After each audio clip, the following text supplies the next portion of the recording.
Hello dear students, welcome to my channel Chemistry Tube by Ustad. मैं आपका teacher Adnan जकूब और हम लोग कर रहे थे चैप्टर नंबर 7 और चैप्टर नंबर 7 की सीरीज़ में से हम लोग स्टार्ट कर रहे हैं हमारा लेक्चर नंबर 8। अच्छा, इससे पहले जो लेक्चर नंबर 7 मैंने दिया था उसके अंदर मैंने आपको बताया था कि मैं इस वीडियो को 2 पार्ट्स में डिवाइड कर रहा हूँ। उसके अंदर हम लोगों ने रेट लॉ पढ़ा था, रेट कांस्टेंट पढ़ा था और ऑर्डर ऑफ रिएक्शन की डेफिनेशन पढ़ी थी। ऑर्डर ऑफ रिएक्शन की डेफिनेशन यहीं पर है। अगर आप लोग यहाँ पर देखें तो इसे हम क्या कहते हैं, ऑर्डर ऑफ रिएक्शन। इसको हम लोग 2 तरह से डिफाइन करते हैं, जैसे कि मैंने आपको पहले वाली वीडियो में भी बताया था। कहते हैं order of reaction with respect to a specific reactant is exponent applied to that reactant concentration within the rate equation.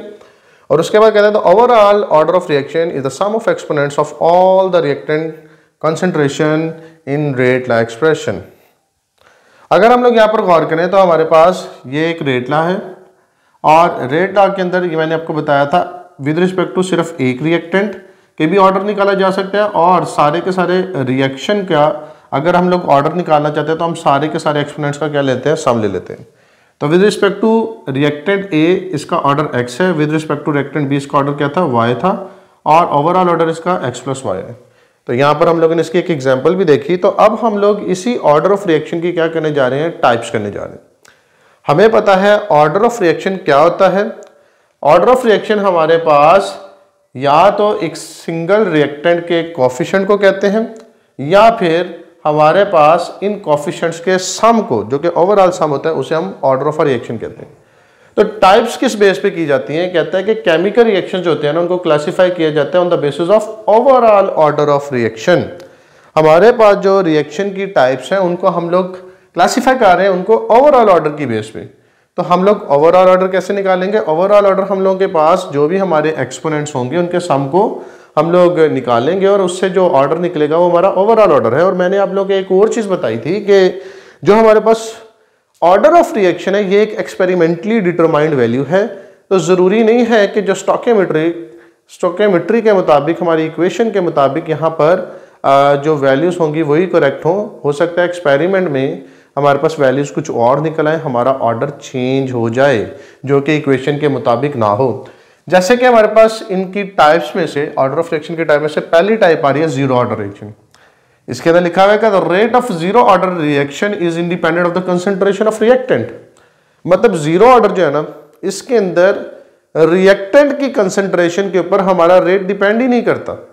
इसकी वजह के इसको देखते हैं अगर हम लोग, तो यहां पर कहते हैं कि जीरो ऑर्डर रिएक्शंस मोस्टली कौन देते हैं जी, फोटोकेमिकल रिएक्शंस में आप लोगों को जीरो ऑर्डर देखने को मिलता है। या कहते हैं वो रिएक्शन जिनके अंदर रिएक्टेंट की कंसंट्रेशन तो रेट को चेंज ना कर रही हो बल्कि कोई और फैक्टर ऐसा हो जो कि रिएक्शन के रेट को कंट्रोल कर रहा हो। जैसे कि आपको पता है फोटोकेमिकल रिएक्शंस के अंदर सनलाइट जो होती है, सनलाइट ये कंट्रोलिंग फैक्टर होती है।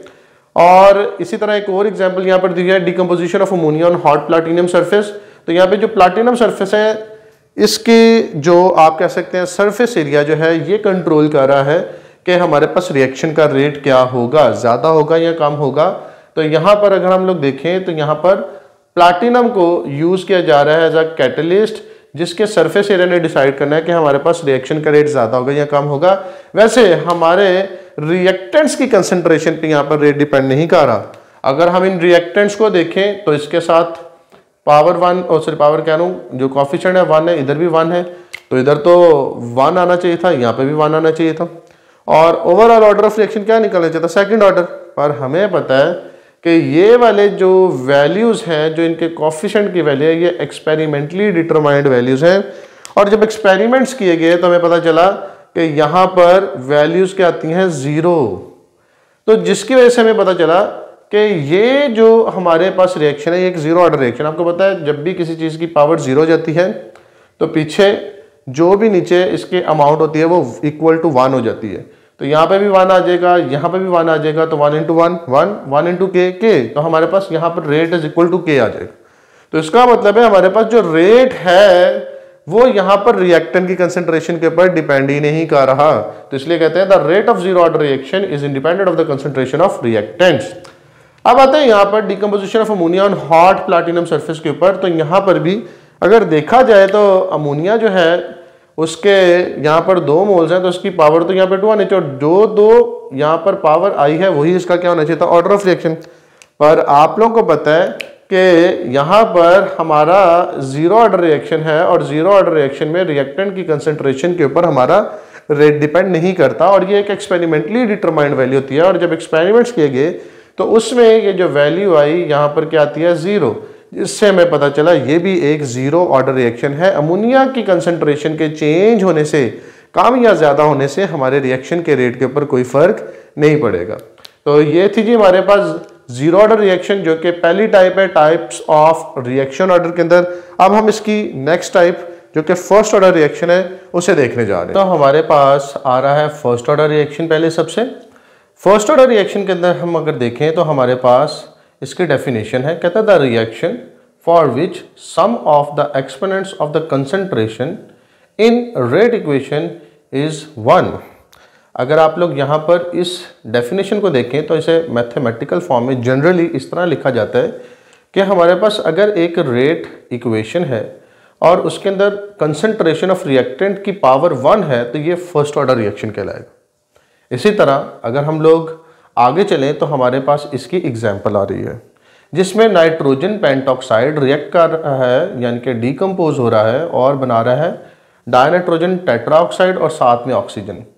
अगर हम लोग इस इक्वेशन के मुताबिक स्टोकियोमेट्रिकली देखें तो इसके 2 मोल्स हैं, और हमने पढ़ा है कि रेट इक्वेशन के अंदर जो यहाँ पर हमारे मॉलिक्यूल्स के साथ मोल्स होते हैं ये कोफिशिएंट्स बन जाते हैं, या ये जो कोफिशिएंट्स हैं इनकी पावर हम लोग ले लेते हैं। तो यहाँ पर 2 है तो यहाँ पर भी पावर 2 आ गई, तो इसका मतलब है ये एक सेकंड ऑर्डर रिएक्शन होना चाहिए। पर हम लोग पीछे पढ़ के आए हैं कि जो ऑर्डर ऑफ रिएक्शन है ये एक एक्सपेरिमेंटली डिटरमाइंड वैल्यू है, और एक्सपेरिमेंटली डिटरमाइंड वैल्यूज हमेशा इस स्टोकियोमेट्रिक अमाउंट के साथ सेम नहीं होती, कभी सेम हो जाती हैं, कई बार सेम नहीं भी होती। तो यहाँ पर ऐसा नहीं है, और अगर ऐसा हो जाए कि वो सेम ना आ रही हो तो इसका मतलब है कि जो हमारे पास रिएक्शन है वो मल्टी स्टेप रिएक्शन है, मतलब वो एक से ज़्यादा स्टेप्स पर मुश्तमिल स्टेप आपके पास रिएक्शन है। तो यहाँ पर आपको नज़र आ रहा होगा ये जो रिएक्शन है ये 2 स्टेप्स पे मुश्तमिल है, और यहाँ पर अगर हम लोग गौर करें तो हमारे पास वो जो 2 स्टेप्स हैं वो यहाँ पर आपके सामने मैंने लिख दिए हैं। ये पहले डायनाइट्रोजन पेंटॉक्साइड जो है ये रिएक्ट करता है और बनाता है डायनाइट्रोजन टेट्राऑक्साइड और साथ में नेसेंट ऑक्सीजन। इसी तरह ये जो हमारे पास दूसरा मॉलिक्यूल है डायनाइट्रोजन पेंटॉक्साइड का, ये इसी नेसेंट ऑक्सीजन के साथ रिएक्ट करता है और डायनाइट्रोजन टेट्राऑक्साइड और ऑक्सीजन बनाता है। आपको पता है हम इसका ओवरऑल रिएक्शन अगर लिखना चाहते हैं तो जो ऑपोजिट साइड पर चीज़ें हैं एक जैसी वो कैंसल आउट होंगी, और हम लोग ओवरऑल इक्वेशन लिख लेंगे। रिएक्टेंट वाली साइड पे 2 मॉलिक्यूल हैं इसके, तो यहाँ पर 2 मॉलिक्यूल आ जाएंगे डायनाइट्रोजन पेंटॉक्साइड के, यहाँ पर 2 मॉलिक्यूल हैं डायनाइट्रोजन टेट्राऑक्साइड के, तो यहाँ पर भी 2 मॉलिक्यूल इसके आ जाएंगे, और साथ में क्या आ जाएगा, ऑक्सीजन।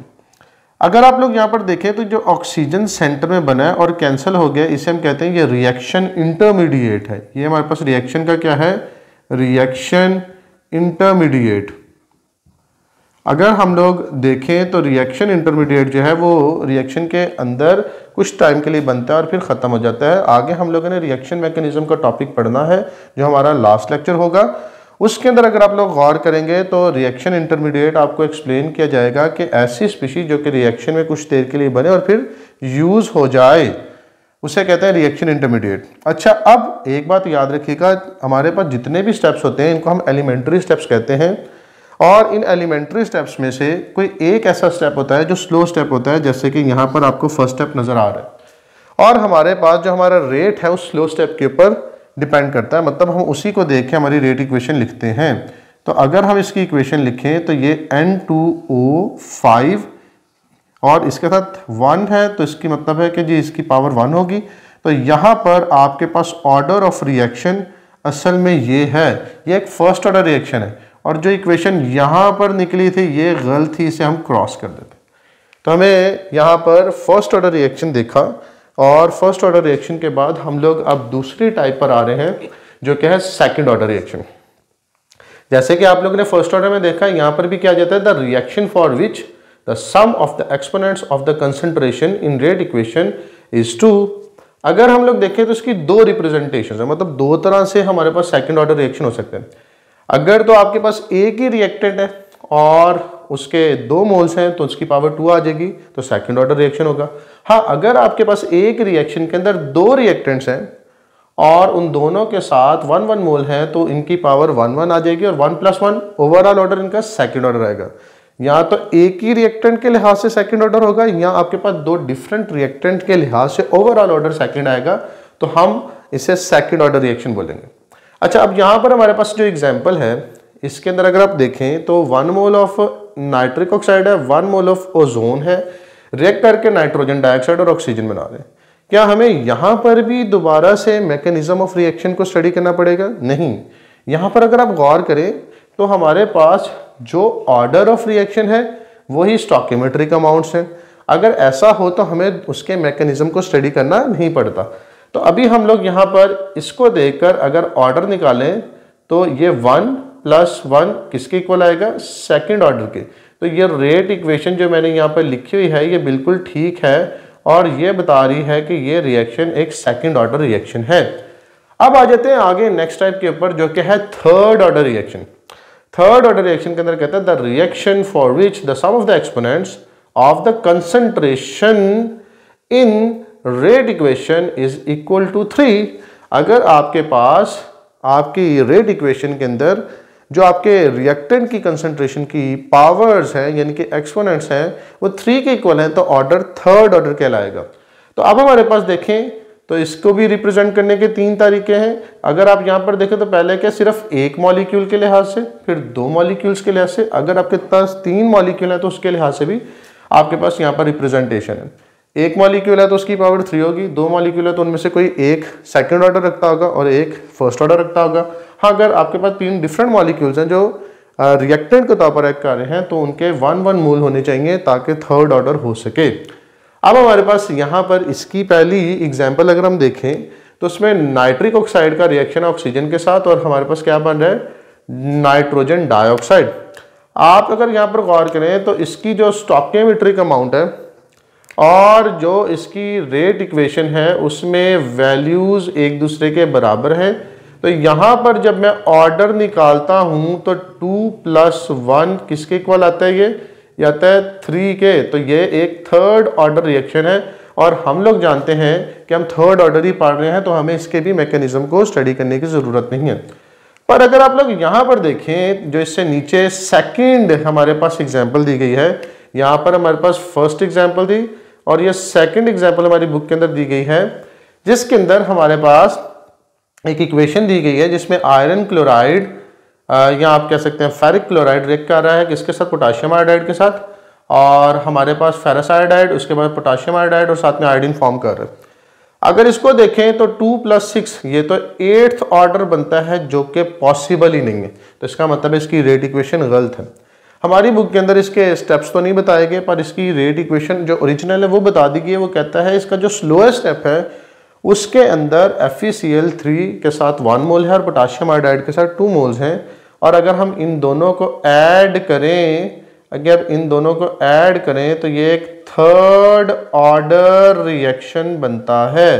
तो ये हम लोगों ने यहाँ पर देखा कि ये वाला रिएक्शन भी एक थर्ड ऑर्डर रिएक्शन है क्योंकि यहाँ पर हमारे पास जो इनका सम आ रहा है किनका? इनके एक्सपोनेंट्स का, वो इक्वल टू 3 है। ये एक थर्ड ऑर्डर रिएक्शन बन। इसके बाद हमें पता चला कि ऑर्डर ऑफ रिएक्शन तो फ्रैक्शंस में भी हो सकता है, पर ये कौन से रिएक्शंस होते हैं जिनका ऑर्डर फ्रैक्शन में होता है?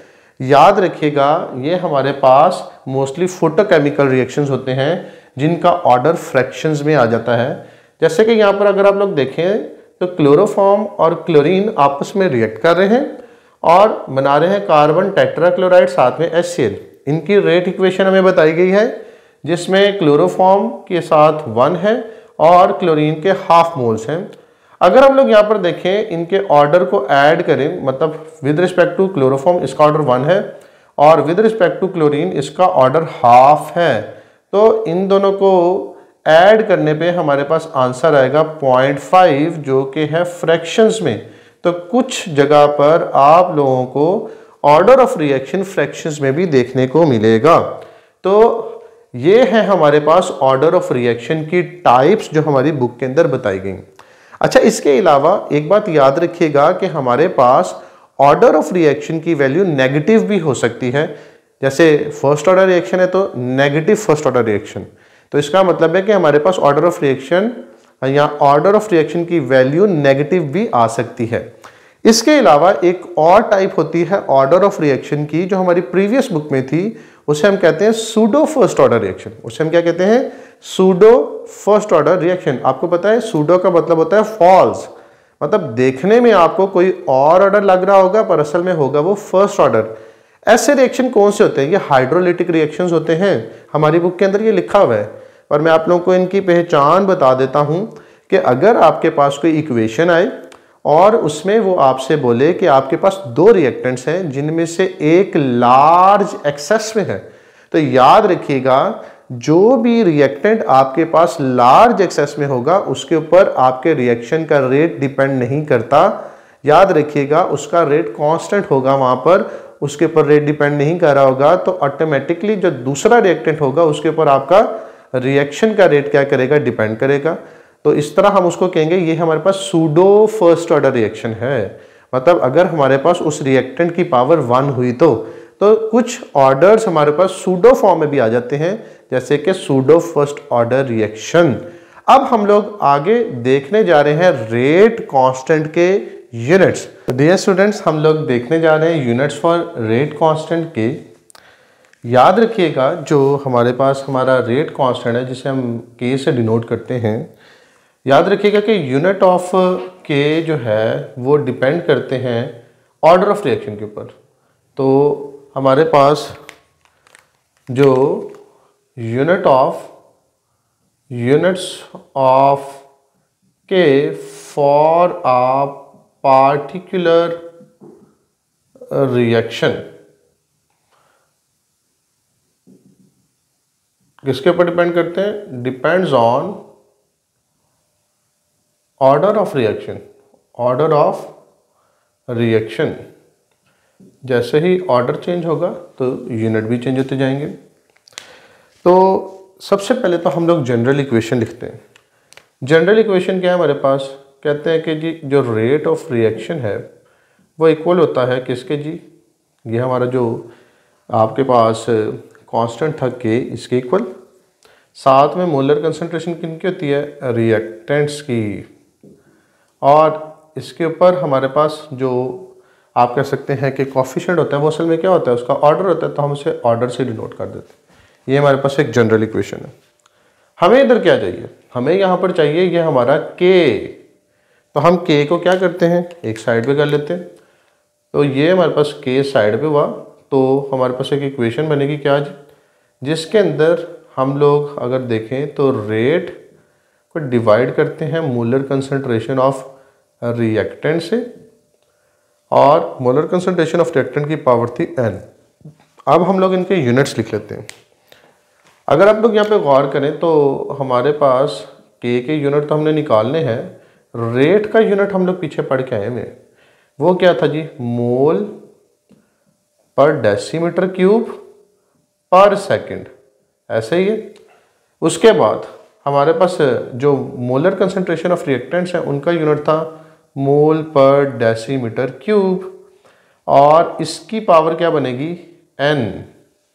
अब हम लोग मैथ्स में एक फार्मूला पढ़ते हैं जिसके अंदर आप देखें तो ये फॉर एग्जांपल a की पावर x है डिवाइडेड बाय a की पावर फॉर एग्जांपल y है।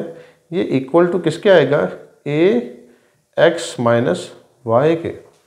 इसका मतलब है कि अगर बेस सेम हो तो पावर्स सम अप हो जाती हैं, क्योंकि यहाँ से हमारे पास हमारी पावर ऊपर जा रही है तो वो माइनस होगी। अगर हम लोग यहाँ पर इन दोनों को अलहदा करें कि यहाँ पर ये जो मोल पर डीएम क्यूब है, नीचे भी मोल पर डीएम क्यूब है, इसको यहाँ से सेपरेट कर लेता हूँ और इसको भी यहाँ पे सेपरेट कर लिया। इसकी पावर n है तो इसकी पावर क्या है? इसकी पावर 1 है। तो हम इससे एक इक्वेशन बना सकते हैं। अगर बेस सेम है तो पावर्स क्या होंगी? ऐड हो जाएंगी, बिल्कुल इस फॉर्मूला के मुताबिक। तो यहाँ पर देखें k इज इक्वल्स टू, ये आएगा मोल पर डेसीमीटर क्यूब की पावर 1 माइनस n, आगे क्या आएगा? पर सेकंड।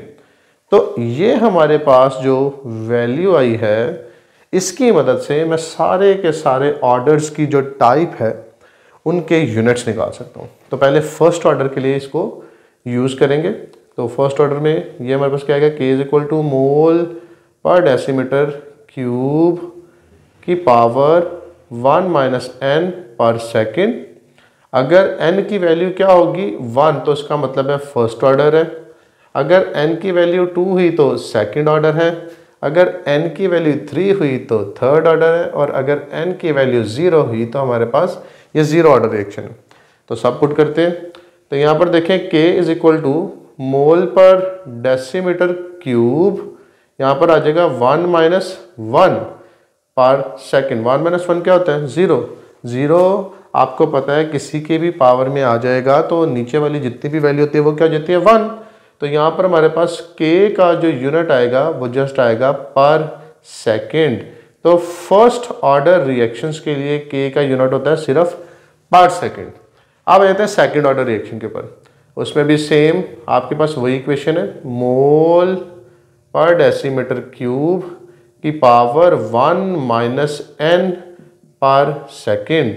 अब आपको पता है कि ये मोल पर डेसीमीटर क्यूब जो आपने यहाँ पे लिखा है, यहाँ पर आपने लिखना है 1 माइनस 2 पर सेकेंड। तो हमारे पास क्या बनेगा, ये बनेगा K इज इक्वल्स टू मोल पर डेसीमीटर क्यूब की पावर -1 पर सेकेंड। ये -1 अंदर मल्टीप्लाई कर देते हैं तो ये हमारे पास K का यूनिट बनेगा पर मोल, माइनस माइनस क्या हो जाएंगे प्लस, तो ये हो जाएगा डेसीमीटर क्यूब और पर सेकेंड। तो ये हमारे पास K का यूनिट बनेगा फॉर सेकेंड ऑर्डर रिएक्शन। आगे चलते हैं तो हमारे पास क्या जाता है, आगे हम लोग उसी फॉर्मूला को फिर से पुट करते हैं। K इज इक्वल टू मोल पर डेसीमीटर क्यूब 1 माइनस n पर सेकेंड। यहाँ पे क्या बनेगा, K इज इक्वल्स टू, यहाँ पर दोबारा से मोल पर डेसीमीटर क्यूब, आपने यहाँ पर दोबारा से अपना फार्मूला पुट करना ही होगा, 1 माइनस क्या होगा 3 पर सेकेंड। तो यहाँ पर आपके पास पावर में क्या आ जाएगा -2, तो यह आएगा मोल पर डेसीमीटर क्यूब की पावर -2 पर सेकेंड। तो ये K की वैल्यू इधर क्या बनेगी, -2 अंदर मल्टीप्लाई करते हैं। यहाँ पर हमारे पास पर मोल स्क्वायर इंटू DM6, क्योंकि 3 2 से क्या होगा 6 और माइनस माइनस हो जाएंगे प्लस पर सेकेंड। तो ये हमारे पास यूनिट बनेगा for uh third order reaction. उसके बाद अगर आप आगे देखें तो जीरो ऑर्डर रिएक्शन में अगर हम लोग यहाँ पर देखें K इज इक्वल टू मोल पर डेसीमीटर क्यूब की पावर 1 माइनस 0, तो यहाँ पर सेकेंड मेरा बेटा 1 माइनस 0 का मतलब है 1, तो इसका मतलब है 1 है, तो हमारे पास दोबारा से वही वैल्यूज आ जाएंगी, क्या होंगी, मोल पर डेसीमीटर क्यूब पर second. So this is the unit for order, this is the unit for K for zero order reaction. तो हमारे पास फर्स्ट ऑर्डर रिएक्शन के लिए K का यूनिट ये है, सेकेंड ऑर्डर रिएक्शन के लिए K का यूनिट ये है, इसी तरह थर्ड और जीरो ऑर्डर रिएक्शन के लिए भी K का यूनिट ये है। तो यहाँ पर हमारे पास हमारा जो टॉपिक था जिसके अंदर हम लोगों ने रेट लॉ पढ़ा, इसी तरह हम लोगों ने रेट कांस्टेंट और उसके यूनिट को पढ़ा और ऑर्डर ऑफ रिएक्शन को पढ़ा, ये सारे का सारा ख़त्म हो गया है। आज के लिए इतना ही, अपना ख्याल रखिएगा, अल्लाह हाफिज़।